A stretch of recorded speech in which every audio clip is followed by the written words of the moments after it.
রংপুর কেন্দ্রীয় বাস টার্মিনালে মৎস্য আড়তের পচা দুর্গন্ধ, অস্বাস্থ্যকর পরিবেশে ব্যবসায়ী ও ক্রেতাদের চরম দুর্ভোগ পোহাতে হচ্ছে। ব্যবসায়ীদের দুঃখ, ক্ষোভ, বেদনা নিয়ে প্রতিনিয়ত এক অজানা জীবন জীবিকার পেছনে ছুটছে তারা। এই মৎস্য আড়তের পচা দুর্গন্ধ, জীবাণুযুক্ত পানির উপর দিয়ে জীবন জীবিকার সন্ধানে অবিরাম পথ চলা তাদের। রংপুর কেন্দ্রীয় বাস টার্মিনালের আধা কিলোমিটার দক্ষিণ পাশে উত্তর অঞ্চলে বড় মৎস্য আড়ত।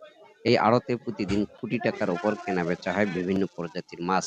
কিন্তু আড়তের নোংরা পরিবেশে দুর্গন্ধ ছড়িয়ে পচা ওদের পানির মাছ উপর জীবাণু নামাচ্ছে, কিলবিল এটা দেখা করছে। মাছ ঢালতেছে। ক্রেতা বিক্রেতা প্রতিনিয়ত মুখ ফিরিয়ে নিচ্ছে। ব্যবসায়ীদের অভিযোগ, তোলাদায়কারী প্রতিষ্ঠান রংপুর সিটি কর্পোরেশন শুধু ইজারা দিয়ে হাতিয়ে নিচ্ছে লাখ লাখ টাকা। তাদের কাছে বহুবার ধর্ণা দিয়ে কোনো প্রতিকার না পেয়ে তারা ফুঁসে উঠেছে। ব্যবসায়ীরা বলছেন, আমল থেকে শুরু করে ঝন্টু মিয়া থেকে শুরু করে, ঠিক আছে, মোস্তফা থেকে শুরু করে যত মেয়র ছিল এখানে একটি কাজ করেনি তারা। অথচ তারা প্রতি বছরে ইজারা হিসেবে টোলটা নিয়ে গেছে।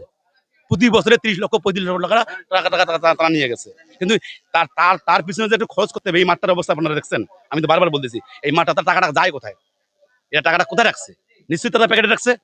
টাকাটা সরকারের কাছে জমা করে নেই, অথবা ঠিক আছে, বা যেটা উন্নয়নের কাজে যেটা সরকার দেয় সেটাও তারা প্যাকেটে রাখছে। ঠিক আছে, তাই এই এই পরিবেশে বর্তমান আমাদের এখানে রংপুর শহরের মধ্যে বৃহত্তম, আরো যেটা রংপুর শহর মানে রংপুর বৃহত্তর, রংপুরের মধ্যে বৃহত্তম আরো হচ্ছে এই যে কেন্দ্রীয় বাস টার্মিনাল গণেশপুর মৎস্য আড়ত, সব আরো চেয়েও বড় আড়ত। তার অবস্থা আজকে আস্তে আস্তে বিলীন হয়ে যাচ্ছে। কেন কেন বিলীন হচ্ছে? একমাত্র এর পরিবেশটা খারাপ।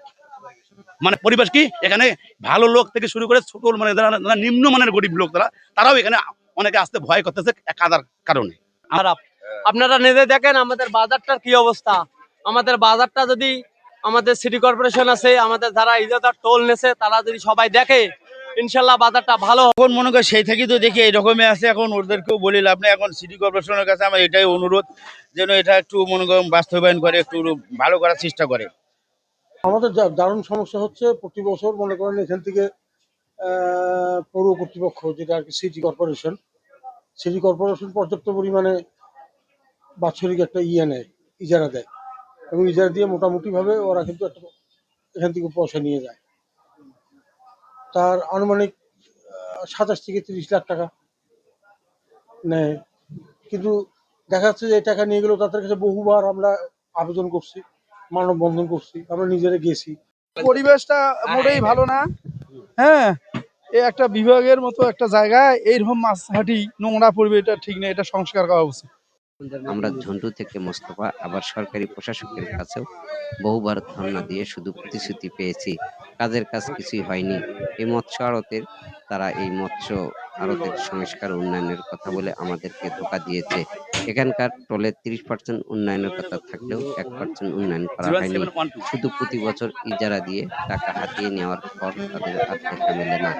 এই পচা দুর্গন্ধ, নোংরা পরিবেশে চলাফেরায় অনেক ব্যবসায়ী হাত পায়ে রোগের সৃষ্টি হয়েছে। নোংরা পরিবেশ দেখে দূর দূরান্ত থেকে আসা ক্রেতারা ধীরে ধীরে এ বাজার থেকে মুখ ফিরিয়ে নিচ্ছে বলে তাদের ক্ষোভের বহিঃপ্রকাশ ঘটছে। মৎস্য আড়তের ইজারাদার জুবায়ের আহমেদ বলছেন, মনে করেন মূলত আমি হচ্ছে জুলাই মাসের 1 তারিখ থেকে আমি এখান থেকে ইজারাটা গ্রহণ করি।